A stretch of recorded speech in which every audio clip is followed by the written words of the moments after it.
चलिए बच्चों, शुरू करते हैं आज की क्लास।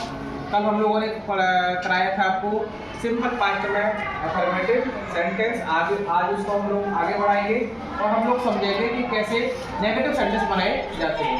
तो मैंने लिखा है, आज हम लोग कंटिन्यू करेंगे क्लास को नेगेटिव सेंटेंस। सिंपल पास्ट का बहुत ही सिंपल तरीके में, सिंपल मेथड से आज हम लोग इसको सॉल्व करेंगे।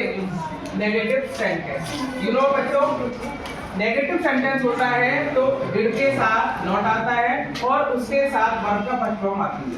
कौन सी फॉर्म आती है? एक एग्जांपल के थ्रू हम लोग समझेंगे। मैंने बोला शिकारी जंगल में शिकार नहीं करता है,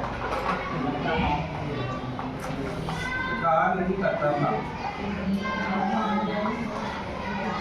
ये क्वेश्चन है, शिकारी जंगल में शिकार नहीं करता था। आई होप ये तो आप समझ में आ गया होगा कि ये सिंपल पास्ट है। तो कि इसके जो पीछे एक्शन हो रहा है उसके लास्ट जो वर्ड है वो देखे आता है। चलिए अब इसका सब्जेक्ट क्या है हमारा? शिकारी। इसको बोलेंगे हंटर। क्या बोलेंगे? हंटर।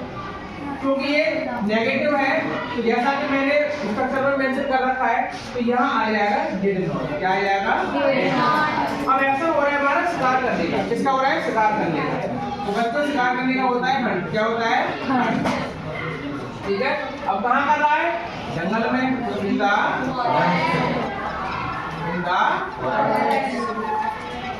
तो आपने देखा कितना सिंपल सेंटेंस है और सिंपल तरीके से इसको हमने सॉल्व किया। बहुत ही सिंपल है, बस कुछ नहीं करना है आपको ना, बिल्कुल डिट्टो आपको जो स्ट्रक्चर दे रखा है उसको अप्लाई करते जाइएगा और सिंपल बनाते चलिए। समझ आ गया सबको? चलिए आज हम लोग और एक और एग्जांपल के थ्रू और समझेंगे। जैसे मैंने बोला आज वर्षा नहीं, भाई वर्षा नहीं। ये भी बच्चों सिंपल पास्ट का है। तो किसकी पहचान दाता आती थी, टेस्ट होता है, ये आइए की मात्रा आती है, सगा सगी सगे, ये भी सिंपल पास्ट में ही आते हैं। या कोई बचपन की घटना हो वो प्रेजेंट में शो कर रहा हो, जैसे जाया करता था, खेला करता था, सोया करता था, आदि सारे वर्ड। ठीक है, चलिए अब हम लोग इसको बात करेंगे। ये कैसे होगा? हमें ध्यान दीजिए, जो भी प्राकृतिक चीजें होती हैं उनको हम लोग स्टार्ट करते हैं एक से। किससे स्टार्ट करते हैं? एक से। इट, डिड नॉट, और एक्शन क्या हो रहा है? वर्षा।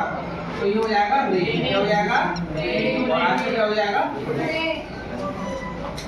सिंपल बन गया। It did not rain today, आज वर्षा नहीं हुई।